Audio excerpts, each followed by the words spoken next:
भू स्वाहा अग्नये इदं नमः। भुव स्वाहा वायवे इदं नमः। स्वस्वाहा सूर्याय इदं नमः। भूर्भुवः स्वस्वाहा प्रजापतये इदं नमः।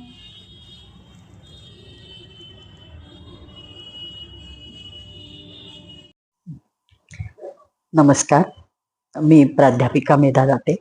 आज चातुर्मास भागवत सेवेतील आपला 6वा दिवस. श्री गणेशाय नमः. ओम नमो भगवते वासुदेवाय. ओम नमः शिवाय.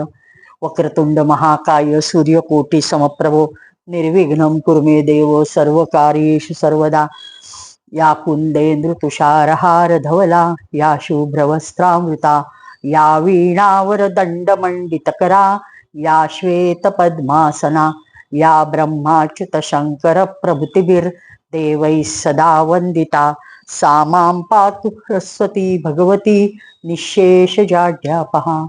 गुरुर्ब्रह्मा गुरुर्विष्णू गुरुर्देवो महेश्वरा, गुरु साक्षात् परब्रह्म तस्मै श्री गुरुवे नमः. गोपाल कृष्ण भगवान की जय. परीक्षिताच्या जन्माचा भाग काल पाहिला. हळूहळू व्यासांना परीक्षित राजा झाला आणि तो अनशन व्रत घ्यायसाठी बसला, इथपर्यंत ही कथा न्यायची आणि त्यासाठी ते भोवतालीचं सगळं सांगतायत. आता हे पांडवांचा चरित्रातील काही भाग आणि पांडवांचे जे पूर्व राहिलेले लोक आहेत, म्हणजे धृतराष्ट्र, गांधारी, विदुर यांचा संबंध. सुतजी सांगतात की विदुरजींना विदुरजी तर युद्धाच्या पूर्वी, महायुद्धाच्या पूर्वी तीर्थयात्रेला गेलेले असतात. सॉरी. त्या तीर्थयात्रेत त्यांना मैत्रेयी ऋषींकडनं आत्मज्ञान प्राप्ती झालेली असते आणि सर्व भगवंताचा इतिहास कळलेला असतो. म्हणजे तोपर्यंत त्या सर्व गोष्टी अजून युधिष्ठिराला वगैरे माहिती नव्हत्या. भगवान निजधामाला गेले वगैरे सर्व गोष्टी होत्या. त्या गोष्टी विदुरजींना तीर्थयात्रेत कळलेल्या असतात आणि ते हस्तिनापूरला ज्यावेळी आपलं फिरून येतात, खूप तृप्त असतात. आयुष्यात जे मिळवायचं ते सगळं मिळवलं असं त्यांना पूर्ण परिपूर्ण ज्ञान झालेलं असतं, शांत झालेले असतात. पण एकदा आपल्या कर्मभूमी, जन्मभूमी, सगळं जे काही असतं त्या हस्तिनापूरला म्हणून ते येतात. विदुरजींना मैत्रेय ऋषीने इतके प्रश्न केले, ते सर्व उत्तरं त्यांनी ऐकली आणि श्रीकृष्णाप्रती अलौकिक श्रद्धा असल्यामुळे त्यांनी एकाग्र चित्ते मनात किंतु न आणता सर्व काही गोष्टी ऐकल्या. आणि एक गोष्ट तर ती पुढे येते की भगवान स्वतः म्हणले, अरे माझा विदुर प्रवासाला गेलाय. हा शब्द ऐकला आणि जेव्हा मैत्रेय ऋषींनी हे सांगितलं की माझा विदुर तो जवळ नाहीये, त्याला हे सगळं ज्ञान मी जे सांगतोय ते तू त्याला सांग, असं मैत्रेय ऋषींना सांगितलेलं असतं, तर तुला कुठं भेटेल काय. हे जेव्हा माझा विदुर देव म्हणाले, त्याच्यातच त्यांची समाधी लागते की देवाने आपल्याला इतकं जवळचं केलं. खूप आनंदित होऊन सर्व ऐकतात आणि आता हस्तिनापुरात येतात.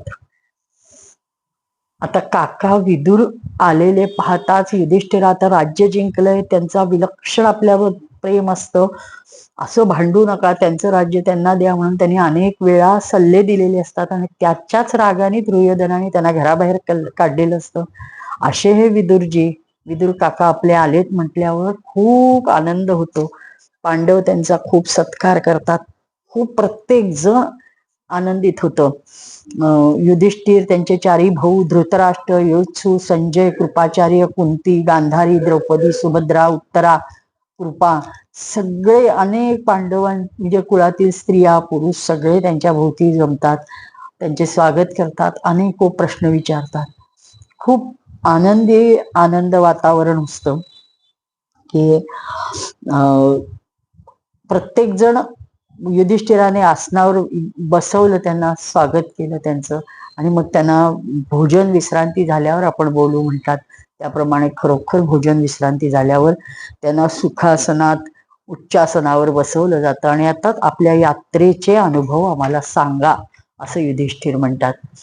काकाजी, ज्याप्रमाणे पक्षी आपली अंडी पंखाखाली सावलीत उबवत असतो, तसं आम्हाला तुम्ही इतकं वात्सल्यपूर्ण वाढवलंय. आणि नेमकं तुम्ही आपण कुठं गेला होतात? आम्हाला एक वेळ आहे का लाक्षागृहात आम्हाला त्याच्यातून वाचवलं. आमच्या अन्नात विषबाधा करणार होते त्याच्यापासून, त्या आपत्तीतून आम्हाला वाचवलं. म्हणजे त्यांच्याबद्दलचं प्रेम युधिष्ठिराचं बाहेर येतं. आणि एवढंच करून ज्या वेळेस खरोखर आम्हाला तुमच्या कृपाशीर्वादाची गरज होती, तुमची सोबत हवी होती, ती वेळ म्हणजे महायुद्धाचा काळ, त्यावेळेस आपण कुठं गेला होतात असा प्रश्न, म्हणजे इनडायरेक्टली तो प्रश्न आहे, पण प्रत्यक्षात म्हणतात की तुम्हाला आमची आठवण तरी आली का? जे युद्ध होणार होतं हे तर अटळच होतं, पण ते तुम्ही म्हणजे त्याचं हे जाणलत का असं तो स्वच्छ विचारतो. आणि त्याप्रमाणे पुन्हा अनेक प्रश्न करतो. आपण पृथ्वीवर कुठं कुठं फिरलात, कोणत्या तीर्थांची दर्शनं घेतलीत, क्षेत्रांचं सेवन केलं, भगवंताचे आपण आवडते भक्त आहात, त्यामुळे स्वतःच तीर्थस्वरूप आहात. आपण आपल्या हृदयात असणाऱ्या भगवंताद्वारा म्हणजे तीर्थांना पण महातीर्थ बनवत असता. काकाजी, तीर्थयात्रा करत आपण नक्की द्वारकेला पण गेला असाल ना? तिथं तुमचे सरुद भाई बांधव मित्र सगळे भेटले का? ते सर्वजण कसे आहेत त्यांचीही मला माहिती सांगा. युधिष्ठिराने असे सर्व विचारल्यावर सगळा इतिहास, सगळे प्रश्नांची शांतपणे अत्यंत समाधान होईल अशी उत्तरे विदुरजी देतात, फक्त एक गोष्ट न सांगता. जे पांडव निज हे यदुकुळाचा ऱ्हास झाला, त्यांचं म्हणजे कुळातल्या कुळात जे युद्ध झालं ते आणि संपलं, यदुकुळच संपलं, हेच न सांगता भगवंत निजधामाला गेले ही एवढाच भाग वगळून सॉरी सर्व काही सांगतात. आणि काळाच्या वशीभूत असल्यामुळे जीवाला आपल्या प्राणप्रिय प्राण्याशी पण बोलता बोलता वियोग होतो. तर मग धन जन मन इतर गोष्टी या वस्तूंची काय कथा, असं बोलत विषय टाळतात ते. मग आपले काका भाऊ आजोबा संबंधी पुत्र सर्वजण मारले कसे गेले आणि आपण काय हे युद्ध कसं केलं ह्याची आपणही कथा युधिष्ठिर सांगतात. आणि अरे रे म्हणजे हे जिवंत हे सगळं होऊन आता आम्ही जे काही शिल्लक राहिलेलो आहोत तर आमच्या ह्या वयोवृद्ध काकाश्रींच्या म्हणजे धृतराष्ट्र त्याच्याकडे निर्देश करून सांगतात की त्यांच्या कृपा छत्राखाली आम्ही आहोत. आता विदुर काय हे जाणत नव्हते का की सगळ्यात मोठं हे कोण आहे? ते काही बोलत नाहीत. असं एकमेकांचा प्रेमस्वाद दिवाणघेवाण होते विचारांची, सगळे शांत होतात. आणि मग विदुराला काही हे बसवत नाही, त्याला सहन होत नाही की हे काय. धृतराष्ट्र शेवटी त्यांचा भाऊ असतो, मोठा भाऊ. जरी डोळ्याने आंधळा असला तरी बुद्धीने आंधळा होऊ नकोस हे त्याला जाग करायचं ठरवतात. आणि ते विचारतात आणि म्हणतात, जवळ जातात. आणि विदुराला पाहिल्यावर ते खूप आनंदित होतात. तू माझ्यासाठी वेगळा वेळ काढशील असं मला वाटलं होतं. आणि आपलं दुःख ओळखतात की अरे मी बघ माझी सगळी मुलं मारली गेली. ते म्हणतात हे तर होणारच होतं ना दादा, तुम्ही तर दादाश्री असं म्हणले की ह्या गोष्टी अटळ होत्या, त्याचा शोक कसल्या करताय. पण तुम्हाला एक गोष्ट सांगू, आता बास, तुम्हाला असं वाटत नाही का किती दिवस हा देह पोषणार आहात? म्हणजे एखाद्या कुत्र्याप्रमाणे तुम्ही जीवन घालवताय. कुत्र्याला दारात भुकेलेला राहू नये म्हणून भाकरी टाकली जाती, अन्न टाकलं जातं, घास दिला जातो. तसा भीमाने टाकलेल्या अन्नावर तुम्ही तुमचा देह पोसताय. अरे ज्याला किती तुम्ही त्यांचा म्हणजे किती छळ केला. अगदी सृष्टो दत्तश्च गरो दाराश्च दूषितः वृतम क्षेत्रम धनम येष्माम तद्दत्तैरस सुभुभी किथत. म्हणजे अग्नी त्यांनी ते लाक्षागृहात जाळायचं ठरवलेलं असतं, त्यामुळे तुम्ही अग्नीत जाळायची चेष्टा केली. गरोदाराश्च म्हणजे तुम्ही गर म्हणजे विष, विष देऊन मारायची इच्छा केली. भर सभेमध्ये वैवाहित पत्नीस त्यांच्या अपमानित केलं, त्यांची धन हिसकावलं, भूमी हिसकावून घेतली, खोट खेळ खेळून. आणि त्यांच्या अंगावर पोचलेल्या या देहात तर रक्षणात त्यांच्या आता अन्नावर पोचताय हा देह, की ज्या देहांना मारायची तुम्ही वारंवार पुन्हा पुन्हा इच्छा केली, म्हणजे तो तुमचा देह तुम्हाला अपमान कसा वाटत नाही, लाज कशी वाटत नाही, असं इनडायरेक्ट ते म्हणतायत. आता तर आपल्या अज्ञानाची हद्द झाली असं मला वाटतं. म्हणजे डोळ्यांनी तर आपण अधू आहात, पण आता बुद्धीने पण अधू होताय का? आपण जिवंत का राहायची इच्छा बाळगताय? आपल्या इच्छेने काय होणार आहे? जुन्या कपड्यांप्रमाणे हे वार्धक्य आलेलं शरीर सोडून द्या. आता या शरीराने कोणताही स्वार्थ साधला जाणार नाही, त्यात फसू नका. याच्या ममतेचे बंधन सोडून टाका. संसार बंधनातून वेगळे राहून याच्या अनाधानाने देह त्याग म्हणजे त्याग होऊ शकतो ही कल्पना सोडा. संसारात अडकू नका. आणि ज्या वेळेस हा संसार असार आहे हे मनाने घट्ट धराल आणि बाकीचे सर्व बंध हळूहळू तोडाल, तेव्हाच त्याला धीरपणे धैर्योदात्य म्हणजे धैर्यवान पुरुष म्हटलं जातं. तो धीर तुम्ही धरा आणि ह्या संसाराचा त्याग करा. स्वतः समजून असो असा की किंवा कोणी सांगून असो, या संसार दुःखरूप आहे हे समजा. आपल्या अंतःकरणास वश करा, हृदयात भगवंताचे ध्यान धारण करा आणि संन्यास घेण्यासाठी घराबाहेर पडा. ह्या 4 तुकडे खायला मिळत आहेत म्हणून ह्या जीवनभर त्यांनी तुमच्यावर खूप प्रेम केलं हो, पण तुम्ही त्यांना वैरीच समजलाय आणि आता त्या वैर्याच्या अन्न खाताय. सॉरी, तुम्हाला काही वाटलं पाहिजे. खूप खूप निर्भत्सना करतात विदुर. त्यांचा हक्क असतो, त्यांचा मोठा भाऊ असतो आणि त्याने आता नीतीने, आता तरी मरताना तरी नीतीने वागावं असं त्याला वाटत असतं. म्हणून ते बोलतात, ह्यापुढे जो काळ येत आहे तो भयानक आहे. तो माणसांच्या गुणांना घटवणारा आहे. यासाठी आपल्या कुटुंबियांपासून लपत उत्तराखंडात निघून जा.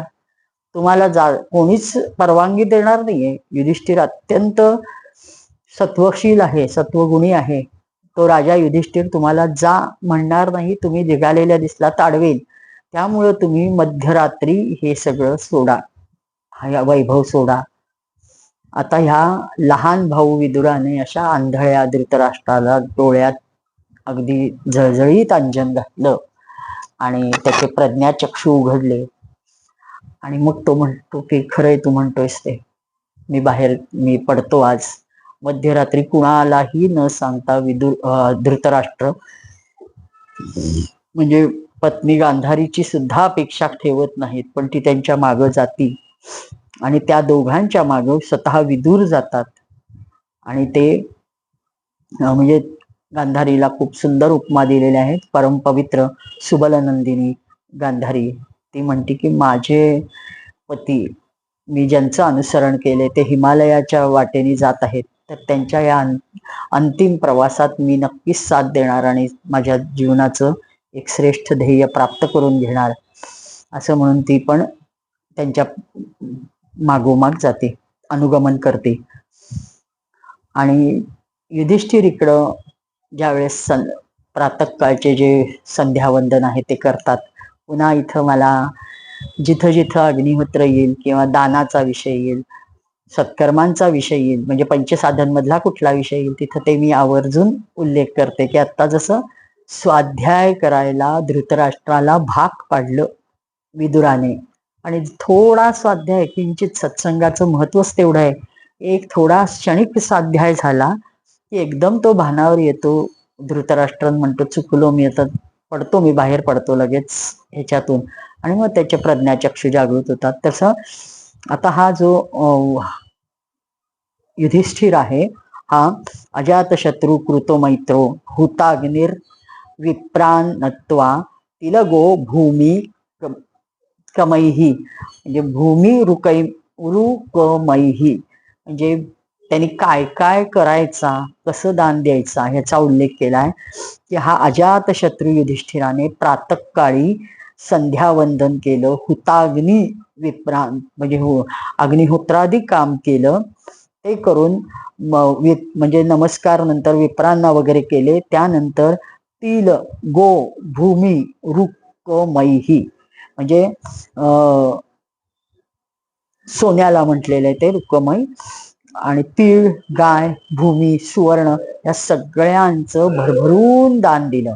आणि हे सगळं दान दिल्यानंतर नमस्कार करायला तो वयोवृद्धांना घरातल्या जेव्हा येतो त्यावेळेस त्याला आपले दोन्ही काका आणि काकू जागेवर दिसत नाहीत. ते हवालदिल होतात, खूप इकडं तिकडं विचारतात, उद्विग्न चित्त होतात. आणि त्यांच्या महालामध्ये संजय बसलेला असतो. तर संजयाला ते विचारतात की अरे कुठं गेले धृतराष्ट्र, माझे चुलते कुठं गेले? ते इथं तर होते, ते तुला जाताना कुठं दिसले का?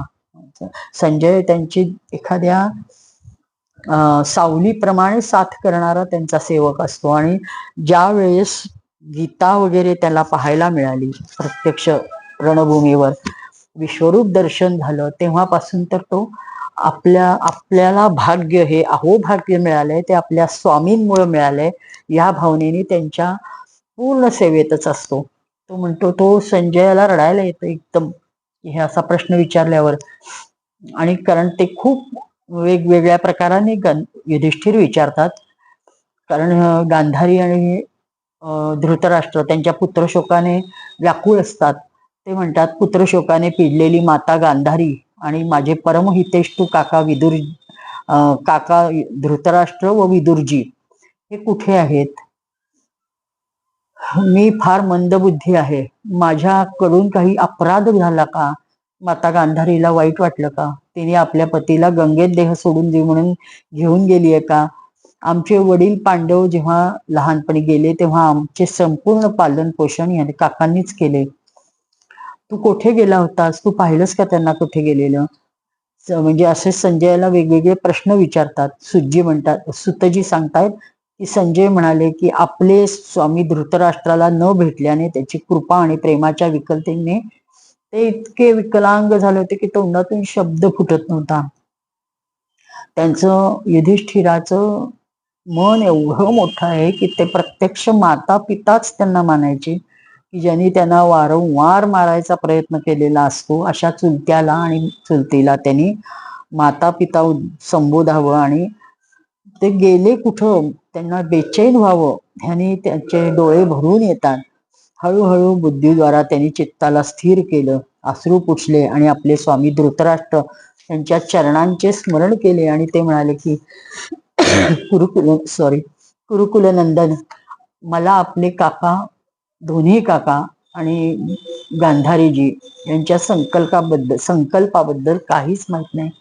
त्यांनी मला फसवलं. मी काल रात्रीपर्यंत इथे होतो, पण त्यांचा हा संकल्प कधी झाला आणि ते कुठं गेले कळत नाही. मी संपूर्ण म्हणजे घरदार आसपासचा परिसर धुंडून आलो, ते कुठंही नाहीयेत. म्हणून मी येऊन पुन्हा त्यांच्या आता खोलीत बसले. संजय असं म्हटल्यावर युधिष्ठिर म्हणाले, मला म्हणजे काहीच कळत नाही, खूप घाबरलेले असं ते म्हणतात, अरे एकटे गेले कुठं आणि हा काय प्रकार आहे असा. म्हणजे विलाप ते करायला लागणार तेवढ्यात तिथं अचानक नारद प्रगटतात. आणि नारद तिथं येऊन आल्या क्षणी युधिष्ठिर त्यांच्या चरणी वंदन करतात, त्यांचं यथायोग्य स्वागत करतात, त्यांचे पूजन करतात. आणि मग ते आपला जो प्रश्न आहे तो त्यांच्या पुढे मांडतात. ते म्हणतात, भगवान, मला माझे दोन्ही काकाचा पत्ता लागत नाहीये, त्यासोबत माझी काकी पण गेले आहेत. ते कुठं गेले असतील? ते पुत्रशोकाने असतानाच खूप व्याकुळ आहेत. भगवान, समुद्रातील कर्णधाराप्रमाणे आपण आज आमचे पथदर्शक व्हा. आणि भगवंताचे परमभक्त नारद हसतात. ते म्हणतात, धर्मराजा, कोणासाठीही आता शोक करू नकोस. ते त्यांच्या मार्गाने गेलेत. कारण हे सारे जग ईश्वराच्या नियंत्रणात आहे.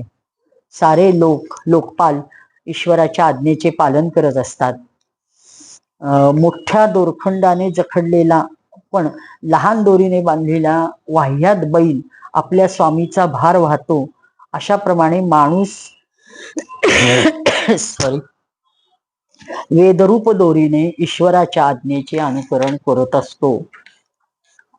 आता कलियुगाच्या ह्या अंतिम काळात आपण ते करत नाही, तो भाग वेगळा. पण ज्यावेळेस हे द्वापार युगात सांगितलं गेलंय तेव्हा ते सर्व लोक बऱ्यापैकी करत होते, म्हणून तसं त्यांचा उल्लेख केलेला आहे. खेळाडूंच्या इच्छेने खेळाचा संयोग अथवा वियोग होत असतो, तसं भगवंताच्या इच्छेने माणसांच्या भेटीगाठी होतात. भगवंताच्या इच्छेनेच संयोग आणि वियोग होत असतो. तुम्ही लोकांना जीव रूपाने नित्य माना, देह रूपाने अनित्य माना, अथवा जड रूपाने अनित्य माना आणि चेतना रूपाने नित्य माना, किंवा शब्द ब्रह्म रूपाने नित्य माना, अनित्य काहीही माना. कोणत्याही अवस्थेत मोहजन्य आसक्तीशिवाय तो शोक करणं योग्य नाही. धर्मराज, ते जे दुःखी आणि दीन आहेत ते काका आणि काकू असाही अवस्थेत माझ्याशिवाय कसे राहतील, असं ह्या अज्ञानजन्य मनाच्या विकलतेला आता सोड, त्याचा तू विचारच करू नकोस. हे पंचभौतिक शरीर काळ कर्म गुणांच्या नियंत्रणात आहे. अजगराच्या तोंडात एखादा पुरुष पडावा तसं ते पराधीन आहे. सगळे म्हणजे समस्त रूपात जीवाच्या आत बाहेर स्वयंप्रकाशी भगवान सर्व व्यापून राहिलेला आहे. जीवनदान देणारे भगवानच आहेत. आता तू विचार कर धर्मराजा, हिमालयाच्या दक्षिण भागामध्ये ही सत्य घटना आहे की निसर्ग सुद्धा माणसाच्या तपापुढे नतमस्तक होतो. म्हणजे अनेक वेळा अनेक गोष्टी त्या संदर्भात आपल्याला पाहायला मिळतात. आणि खूप निसर्ग हे करतो, जसं गंगा धाड धाड धाड येत असते हिमालयात, गोमुखातनं निघून वाहत असते. आणि ज्या ठिकाणी सप्त ऋषी बसलेले असतात, 4-7 जण वेगवेगळ्या ठिकाणी फक्त एका रेषेत बसलेले असतात, ते बघून गंगा थांबती, आपला वेग आवरते आणि तिला प्रश्न पडतो की कुणाच्या समोरून व्हायचं. कोणाही एकाच्या समोरून व्हायलं की बाकीचे 6 जण आपल्याला शाप देतील किंवा काही चुकीचं होईल ते, मग काय करावं. म्हणून गंगा स्वतःला 7 विभागात विभागते आणि प्रत्येकाच्या समोरून सन्मुख जाते आणि पुन्हा पुढे एक होते. तिथं तिला सप्त प्रवाह म्हणून ओळखलं जातं. तिथं सप्तर्षींचे आश्रम आहेत. सॉरी. आणि त्या स्थानावर धृतराष्ट्र, पत्नी गांधारी आणि त्यांचे बंधू विदुर हे सर्वजण जाणार आहेत. हे मी तुला पुढचं सांगतोय, जे भविष्यात घडणार आहे तू त्यांचा शोध घ्यायला जाऊ नको, त्यांच्या संकल्पात विकल्प आणू नकोस. हे स्वच्छ ते सांगतात. ते त्रिकाल स्नान करणार, विधीपूर्वक अग्निहोत्र, पुन्हा एकदा उल्लेख अग्निहोत्राचा आलेला आहे. ते त्रिकाल स्नान करून विधीपूर्वक अग्निहोत्र करत आहेत. आता त्यांच्या चित्तात कोणचीही कामना नाही, कुणाबद्दल राग द्वेष काही नाही. आता फक्त आपण निसंगपणे हे शरीर सोडायचे, शरीराच्या मोहात अडकायचं नाही, हा एकच भाव त्यांच्या मनात आहे, दृढ आहे. त्यांनी आसन जिंकलंय, प्राणास वश केले, 6 इंद्रियांना विषयांपासून परतवून घेतले, भगवंताला हृदयात धारण केले, तमोगुण रजोगुण सत्वगुण हे सर्व समूळ नष्ट केलेत.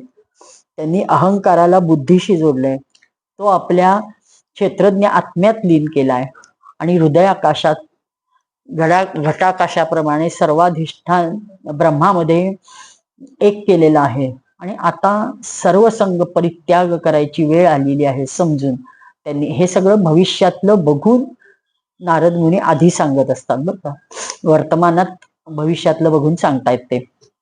आणि ते म्हणतात खुंट्याप्रमाणे ते स्थिर झालेले आहे. धर्मराज, आजपासून 5व्या दिवशी ते आपल्या शरीराचा परित्याग करतील आणि जळून जातील. गार्हपत्य अग्नीद्वारा पर्णकुटीसह आपल्या पतीचा मृतदेह जळताना पाहून बाहेर उभ्या असलेल्या साध्वी गांधारी सुद्धा पती बरोबर सहगमन करण्यासाठी त्या अग्नीत प्रवेश करेल. आणि धर्मराज, विदुरजी आपल्या भावाचा असा आश्चर्यमय मोक्ष पाहून खूप आनंदित होतील, भाऊ भाऊजाईचा, आणि थोडे वियोगाने दुःखित होतील, पण आपली तीर्थाटन पुढे चालू ठेवतील आणि ते पुढे जातील. असं सगळं सांगून नारद म्हणतात की तू विक्षेप न आणता तुझं तुझं जे काम आहे ते चालू ठेव, त्याच्यासाठी विलाप करू नकोस, असा सर्व माझा उपदेश लक्षात ठेव. असं हे सर्व ऐकल्यावर नारद निघून जातात. धर्मराज त्यांचा उपदेश डोक्यात ठेवतात, पण त्यांना खूप हुरहुर लागते की अरे काय झालं, हे वाईट झालं, असं नको होतं व्हायला. आता एवढा सहवास झाला आहे, प्रत्यक्ष भेट झाली आहे, केव्हाच भगवान गेलेले असतात निजधामाला, पण ही गोष्ट युधिष्ठिराला माहीत नसते. युधिष्ठिर इकडं ज्या वेळेस ह्या सगळ्या गोष्ट प्रकार होतो त्यानंतर नारदजी गेल्यावर युधिष्ठिर शांत बसतात, पण आतून हललेले असतात. एक प्रकारचं म्हणजे दुःखाचं सावट काका काकू जे गेलेत त्यांचं आपोआप त्याच्या मनावर आलेलं असतं. जे जाणार असतात प्रत्यक्षात, पण ते खूप म्हणजे गलबलून जातं, त्यांना गलबलून येतं की काय झालं असेल, काय असं व्हावं, जे आता काय पुढं मांडलंय, असं भाव एक प्रकारचा आपोआप नैराश्य ग्रासलं जातं त्यांना. आता हे काका काकू जात आहेत आणि आता मात्र युधिष्ठिराला अनेक अपशकुन व्हायला लागतात. आणि इकडं तर अर्जुनाला श्रीकृष्णांची भेट घेऊन ये, हाल हवाल पुसून विचारून ये. खूप दिवस म्हणजे इतका प्रचंड सहवास असतो की अर्जुन ज्यावेळेस कृष्ण द्वारकेला जातो त्यावेळेस असं हेल्पलेस होतो. म्हणजे आजच्या भाषेत बोर म्हणतो तसं, त्याला काही सुचत नसतं काय करावं काय करावं काय करावं. आणि अर्जुनाची ही मानसिकता ओळखून राजा युधिष्ठिर त्यांना सांगतो की जा माझ्यातर्फे, म्हणजे एक आदेश, राजादेश असं समजून तू जा आणि खुशाली विचारून ये. कित्येक महिने झाले तरी अर्जुन परतच येत नाही. काहीच म्हणजे काही कळत नसतं. काळाची गती अतिशय बिकट असते. आता जो ऋतू असायला पाहिजे तेव्हा तो नसतो, त्याच्या क्रिया उलट्या होत आहेत, सारे व्यवहार कपट. आपण आजकाल म्हणजे हे काही मानत नाही, पण हे दिलेला एक अध्याय आहे म्हणून मी सांगते. पण बरेच अपशकुन सांगितलेले आहेत, ते काही खरे असतील घडतात असातला भाग नाही, पण हे ह्याच्यानुसार काय प्रोटोकॉल नुसार दिलेलं आहे त्याप्रमाणे मी सांगते. म्हणजे खूप भयंकर गोष्टी त्यांनी सांगितल्या आहेत की मित्र, आजकाल लोक इतकी बदलायला लागलेली आहेत, म्हणजे नुसता कलियुगाचा प्रभाव वर का जाणवतोय त्याला, की छलकपट करतायत. माता पिता सगळे सोयरे त्यांच्यात भांडणं कधीही झाली नाहीत, पण आता मला भांडणं पाहायला मिळत आहेत. हे युधिष्ठिर अवाक होत असतात. कलीच्या आगमनाने लोकांचा स्वभावात लोभ वाढलेला असतो, त्यांचा दंभ वाढलेला असतो. त्याशिवाय जे म्हणजे अपशकुन आहेत ते तर खूपच होत असतात. ते भीमाला म्हणतात अरे अर्जुनाला जाऊन किती दिवस झाले, तो परत येतच नाहीये, काय करायचं. कृष्णाचे खुशाली विचारायला पाठवलं तर गता सप्ताधुना मासा भीमसेन तवार्जुन, म्हणजे किती गता सप्ताधुना मासा, 7 महिने उलटून गेले तरी अजून हा परत आला नाहीये.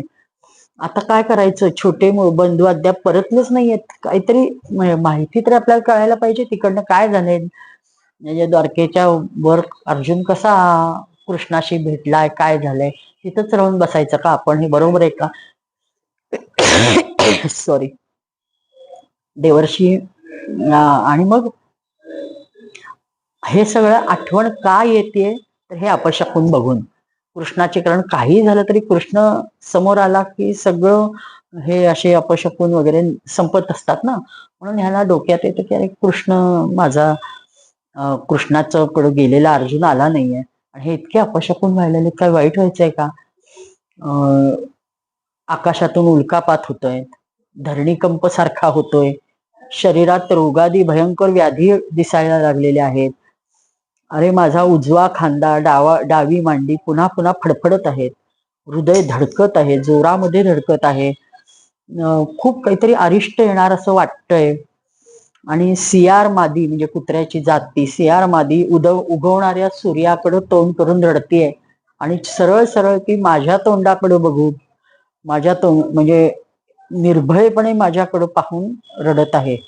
म्हणजे कुत्रं रडतात भुंकतात असा प्रकार म्हणजे वाईट होणार असलं तर. भीमसेन, गाय वगैरे शुभ पशु मला डावलून जात आहेत रे, पण गाढवासारखे वाईट पशु मात्र मला उजवं घालून जात आहेत. आणि माझे घोडे, आपले सर्वांचेच घोडे रडताना दिसत आहेत. काय होणार आहे? मृत्यू, टिटव्या, उल्लो, प्रतिपक्षी कावळा, घुबड यांचे कर्णकर्कश आवाज येत आहेत. काय करायचं? त्यांच्या आवाजाने असं आत हृदयात धस्स होत आहे. दिशा धुळमय झाल्या आहेत. पृथ्वी पहाडांसह थरथरतीये. देहास कापवणारी धुळीच्या वर्षावाने भयंकर आंधी तुफान होत आहेत.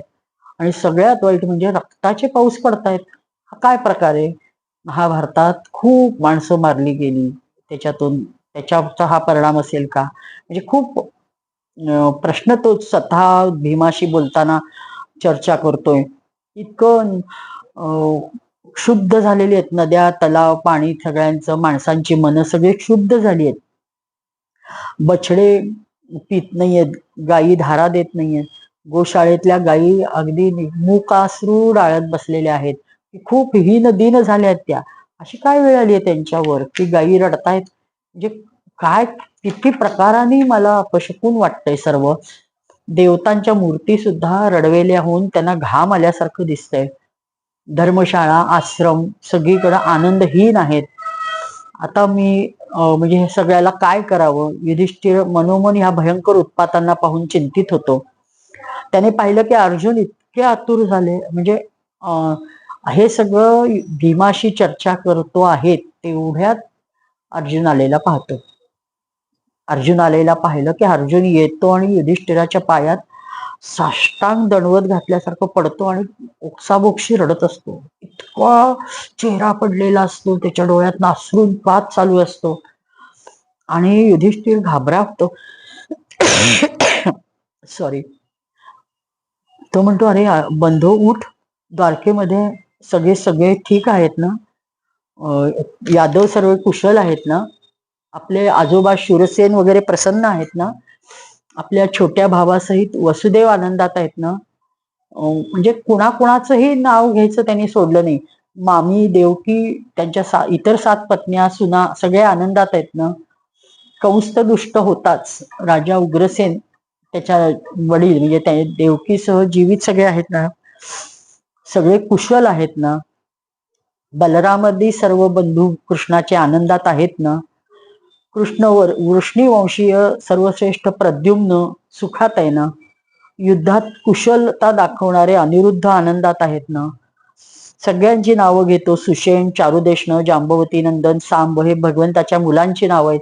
ते पराक्रमी वीर आहेत. महाभारतात त्यांची वेळोवेळी वर्णनं केलेली आहेत. ह्या सर्वांनी आनंदमय आहेत ना हे सगळेजण? कृष्णाचे सेवक असणारे श्रुतदेव, उद्धव, सुनंद, नंद, यदुवंशी हे सर्व आनंदात आहेत ना? सर्व कुशल मंगल आहेत ना? कशालाच म्हणजे काही हो म्हणत नाही, बोलत नाही. त्याचे जास्त अधीरून विचारतात, अरे काय झालंय, काय सांग ना. आपल्या परमकल्याण आणि परम मंगल उन्नतीसाठी यदुवंश रूप क्षीरसागरात विराजमान आहेत. त्यांच्याच बाहुबलावर सुरक्षित असलेली द्वारकापुरातील सर्व विश्वविजयी म्हणजे सगळे स्थिर आहे ना? आनंदित आहे ना? सत्यभामा आदी 16,000 स्त्रियांसह सर्व राण्या कृष्णाच्या कुशल आहेत ना? हे बंधू, आता तू काही बोलत का नाहीयेस? तुला स्वतःला काही झालंय का? तुला कोणी त्रास दिलाय का? तुझा कोणी अपमान केलाय का? द्वारकेत तुझा सन्मान झाला नाही का? म्हणजे झाले काय? तू असा का बोलत नाहीयेस? काहीतरी बोल. तू खूप दिवस तिथं राहिलास म्हणून तुला कोणी अपमान केला का?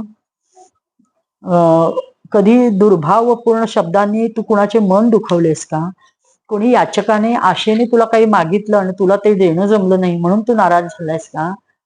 एखादा बालक, गाय, वयस्कर व्यक्ती किंवा अबला अथवा अन्य कोणता प्राणी तुला शरण आलेत, पण तू त्यांना शरण देऊ शकला नाहीयेस, त्यांचा त्याग केलायस, असं काही झालंय का?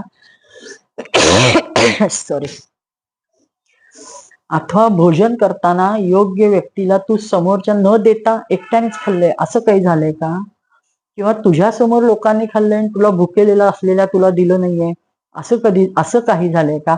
अशा वेगवेगळ्या प्रश्नांनी तो भंडावून सोडतात. नुसते प्रश्न प्रश्न प्रश्न विचारतात. अरे काहीतरी बोल, ते काही असो. तू परमप्रिय, तुझ्यापासून अभिन्न असणाऱ्या परमपुरुषी सुहृद भगवान श्रीकृष्णांना तू सोडून आला म्हणून तुला वाईट वाटतंय का? हा प्रश्न विचारताच क्षणी ते ओक्साबोक्षी रडायला लागतात. भगवंताच्या बद्दलचं प्रेम उफाळून येतं. त्यांनी केलेले अनंत उपकार आठवतात आणि मग ते रडत रडत बोलायला सुरुवात करतात. अर्जुन खूप खूप विशाल म्हणजे त्यांनी बोलणं केलेलं आहे. खूप बोललेले आहेत ते की माझे मामे भाऊ, अत्यंत घनिष्ठ मित्र, ज्यांनी प्रत्यक्ष ते परमात्मा असून मानव रूप धारण केले ते श्रीकृष्ण, त्यांनी मला फसवलं. ज्याप्रमाणे शरीर प्राणरहित झाल्यावर मृत समजलं जातं, तसं कृष्णाच्या वियोगाने सुद्धा संसार अप्रिय वाटू लागला आहे. त्यांच्या आश्रयानेच द्रौपदी स्वयंवरात द्रुपद राजाच्या दरबारात मी मत्स्यभेद करू शकलो. त्यांनी मला आज फार दुःख दिलंय. त्यांनी माझ्या आज अवहेलना केली. त्यांच्या निकटत्वामुळं मी समस्त देवतांवर इंद्राला सुद्धा जिंकलं. पण आज काहीच नाही मी करू शकत आहे. 10,000 हत्तींची शक्ती व बलाने संपन्न असणारा आपला हा छोटा भाऊ भीमसेन, त्यांच्याच प्रेरणेने अभिमानी जरासंध, ज्यांनी हजारो राजांना कोंडून ठेवलं होतं, त्याचा वध करण्यात यशस्वी झाला. ही फक्त त्यांची कृपा. अशा स्वामींनी आपल्याला फसवलंय, ठकवलंय. ज्यांनी अग्रपूजेचा मान कुणाला द्यायचा प्रश्न निर्माण झाल्यावर शांतपणे त्यांना आपण सर्वांनी मान दिला, तो स्वीकारला आणि आपल्याला आनंदित केलं, त्या कृष्णांनी आज आपल्याला फसवलंय. अरे असं काय फसवलं तुला, असं ते युधिष्ठिर विचारतात. म्हणजे काय झालं?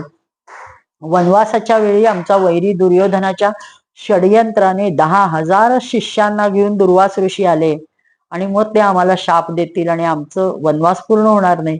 तर ते सगळं जाणून भगवान येतात आणि उष्ट पान खातात त्या थाळीला लागलेलं आणि त्यांचं सगळ्यांचं जेवण शांत करतात. आपल्यावर किती कृपा करावी त्यांनी. त्यांच्या प्रतापामुळेच मी पार्वती सहित शंकरांना आश्चर्यात पाडू शकलो आणि पाशुपत नावाचे अस्त्र मला त्यांनी दिले, कौतुकाने दिले. खूप गोष्टी केवळ त्यांच्या कृपेमुळे घडलेल्या आहेत. त्यांच्या आग्रहाखातर मी स्वर्गामध्ये काही दिवस राहू शकलो. निवाच कवचादीस दैत्यांना मारण्यासाठी मी आश्रय घेतला. महाराज, आपले त्यांच्या महत्कृपेचे फळ काय? त्या भगवान कृष्णाने आज मला ठकवले. माझा फार मोठा हा मी अपमान समजतो. त्यांनी महाराज, कौरवांची सेना भीष्म, द्रोण इत्यादी अजेय महात्म्यांकडून वेढली गेली होती. त्या अपार जनसमुदायामध्ये मला त्यांनी विश्वरूप दाखवले आणि तत्वज्ञानाचा सर्वश्रेष्ठ उपदेश केला आणि शत्रूंवर विजय मिळवला. विजय पताका, आपल्या विजयाचा तुरा आपल्या मस्तकी रोवला. त्यांच्याशिवाय हे सगळं अशक्य होतं. बंधू, कौरवांची सेना भीष्म, कर्ण, द्रोण, शल्य हे सर्वजण माझ्या समोर पुढे चालत केवळ महारथी युद्धपतींचे जे माझा उत्साह काढून घेतले होते. पण त्यांनी मला किती बळ दिलं आणि केवढी गीता सांगितली आणि सर्व काही घडणार आहे हा विश्वास दिला. पण आज काय झालं? आज माझ्या हातात गांडीव नाहीये का? पण मला त्यांनी यदुवंशीय स्त्रियांना घेऊन तुझ्याकडे हस्तिनापूरला जा सांगितलं.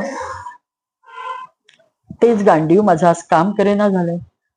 अरे महाराज, मी त्यांना आपला भाऊ मानलं, मित्र मानलं, सखा मानलं. बसता उठता हिंडता फिरता मोठमोठ्या गप्पा करताना भोजन समयी कधी चेष्टेत तर मी त्यांना मित्रा, तू फार लबाड आहे असंही म्हणलो. पण त्यांनी सत्यवादी असणाऱ्या, सर्वत्र विराजमान असणाऱ्या त्यांनी आपला हा अपराध सहज हसत ऐकून सोडून दिला. आपल्या दुर्बुद्धी अपरायण सहन केला. महाराज, माझे सखा मित्र नाही, माझे हृदयच होते ते. पुरुषोत्तम भगवंताला मी मुकलो आहे. त्यांच्या सर्व पत्न्यांना घेऊन मी निघालो खरा, परंतु मला वाटेत काही गवळी लोकांनी अडवलं. माझं गांडीव काम करू शकत नव्हतं, मी गलतगात्र झालो होतो आणि कसं करेल त्यांच्या शब्दाशिवाय मला अर्थच नाही. मी हरलो. त्यामुळे माझ्या बरोबर कोणालाही घेऊन आता आलं नाही. माझं गांडीव काम करेन असं झालं. श्रीकृष्णाच्या नसण्यामुळं आज पोत्याचं नव्हतं झालंय.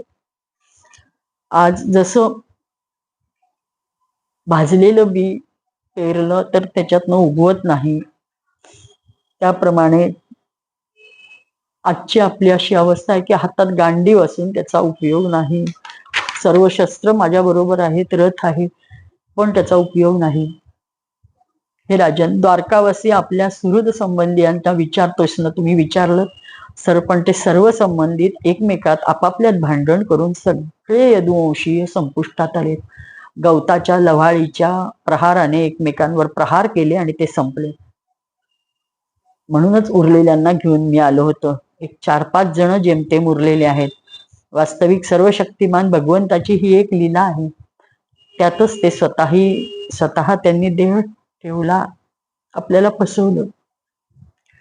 हे राजन, जलाचरांमध्ये मोठमोठ्या लहानांना, बलवान दुर्बलांना खात असतात. अतिशय बलवान मोठ्या यदुवीरांकडून भगवंताने राजांचा संहार करवला आणि नंतर त्या यदुवंशीयांनीच मारलं.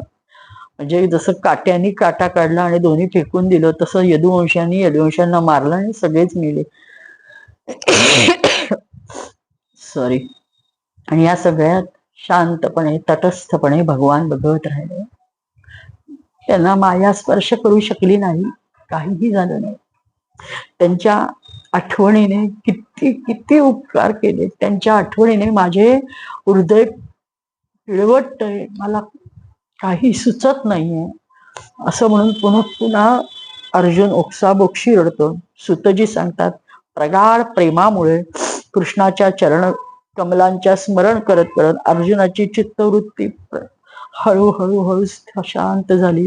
खूप रडून झाल्यावर तो आपोआप शांत झाला, निर्मळ प्रशांत झाला.